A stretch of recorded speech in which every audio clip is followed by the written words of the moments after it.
बड़े बड़े कुशादा रस्तों में चलो फिरो। इसके बाद नूह ने अर्ज की कि मेरे परवरदिगार, ये लोग मेरे कहने पर नहीं चले और ऐसों के ताबे हुए जिनको उनके माल और औलाद ने नुकसान के सिवा कुछ फायदा नहीं दिया, और वो बड़ी बड़ी चालें चले और कहने लगे, अपने माबूदों को हरगिज़ न छोड़ना, और वुद और सोवा और यगूस और याऊक और नसर को कभी तर्क न करना। और नूह ने अर्ज की, ऐ मेरे रब, जमीन पर काफिरों में से कोई बसने वाला न छोड़।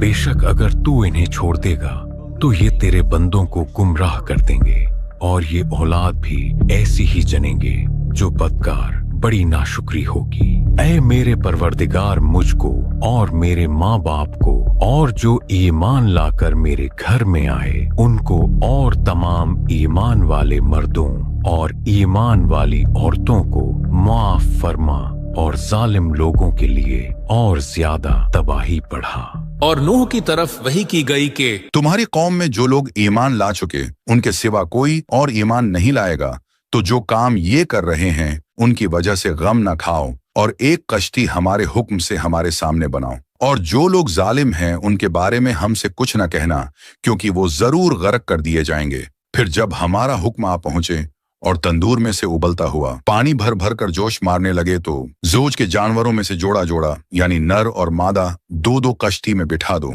और अपने घर वालों को भी। ऐ मेरे रब, मुझे तो कश्ती बनाना नहीं आती, मैं भलाई से कैसे बनाऊंगा? आपके रब ने फरमाया है कि ऐ नूह, आप मेरी आंखों के सामने हैं, लिहाजा आप ये कश्ती बनाने में कोई गलती नहीं करेंगे।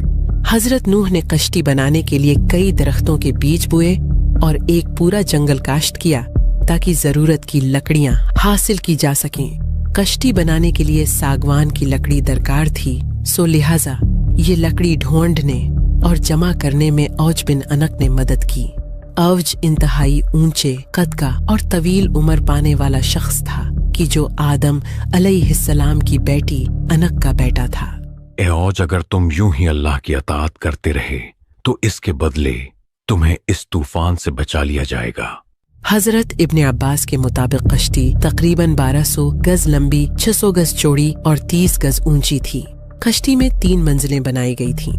सबसे निचली मंजिल दरिंदों और वहशी जानवरों के लिए थी, जबकि दरमियानी मंजिल इंसानों के लिए बनाई गई थी, और सबसे ऊपर परिंदों को रखा गया था। और कश्ती के एक तरफ दरवाजा था जो ढक्कन की तरह बंद हो जाता था। कश्ती का सामने का हिस्सा किसी परिंदे के सीने की तरह उभरा हुआ सा था, ताकि पानी की लहरों को बेहतरीन तरीके से चीर सके। नूह अलैहिस्सलाम